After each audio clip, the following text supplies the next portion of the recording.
The socialist, Marxist, globalist agenda is real, and it is here. For more than 100 years, the move has been establishing itself and growing from the ground up. Our education system is dominated by this ideology, and as the children enter adulthood, we're seeing the destructive effects more and more. Political parties on the left, and now to some degree on the right, have been infiltrated and taken over by this ideology. Climate change, gender theory, deconstructing the family unit, the dumbing down of our schools and universities, high taxes and welfare dependency is all a part of the strategy. The media is the mouthpiece and the propaganda machine for the message. The world is full of useful idiots who get sucked in by the false narrative of compassion or tolerance or equality or whatever the next buzzword is. The reality, though, is what these well-intentioned people don't realise is the agenda is the exact opposite to the lie they are believing. The goal is big government, or in other words, state control. Independent, free-thinking, freedom-loving citizens are being targeted, harassed and bullied. Those who refuse to submit to groupthink are systematically targeted and labelled racist, bigots or phobes of one description or another. The free exchange of ideas is silenced by bullies and labelled dangerous by many in the media and even some in the government. Where once our diggers were honoured and exalted as they lay down their lives for our freedom, they're now despised and attacked by the radical left. Independence and civic responsibility is demonised and called old-fashioned. Free enterprise, capitalism or financial independence is branded unfair by those who want unlimited welfare without realising one day the money will run out.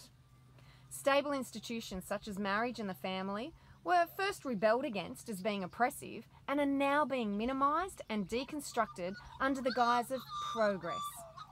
The exact same strategies were implemented in the lead up to communism becoming dominant in other countries. This is not new. But here's the thing. Where has communism, socialism or Marxism ever succeeded and benefited the society? Where has this agenda ever taken root and worked well? State-controlled countries are not desirable to live in. People are oppressed. Harsh penalties are imposed on those who won't toe the line. Anyone who attempts to excel in their area of giftedness or pursue independent passions or interests are just cut down. Anyone who disagrees with the status quo or is silenced or punished. This happens in Islamic countries, socialist and communist countries as well. Laws are restrictive and oppressive, and we're fast heading down this pathway ourselves. By being silent or passive, you are complying with this agenda. You are enabling the powerful and purposeful erosion of freedom that will result in this globalist agenda taking over. There's no such thing as neutral in this scenario. There are those who are aware and deliberate in pursuing this agenda. Then there's the majority of people who are the useful idiots who assist the implementation of this agenda by remaining blissfully ignorant of the consequences of their actions. Then there are those who are neutral, but are not really, because remaining silent is compliance. Then there are those who stand up, speak out and fight for the values and principles that had everyone in the world referring to Australia as the lucky country. It's slipping through our fingers, but there's still time to conserve all that is good about freedom and democracy.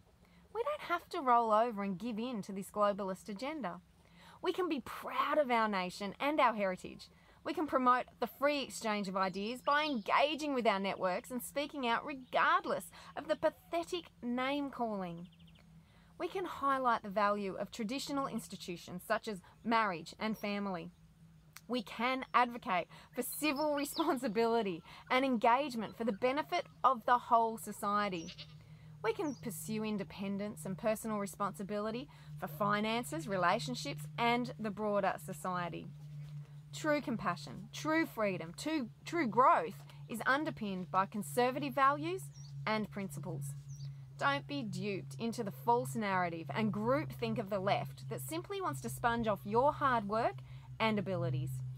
No one's fleeing to or desiring to live in totalitarian states, whether they be Islamic, socialist or communist.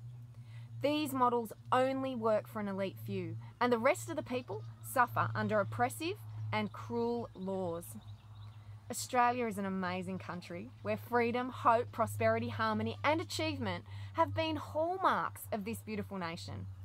It is the leftists with the socialist Marxist agenda that are dividing our nation. So let's stick together and call them out. Let's conserve these values so our children and grandchildren can experience everything that we have benefited from.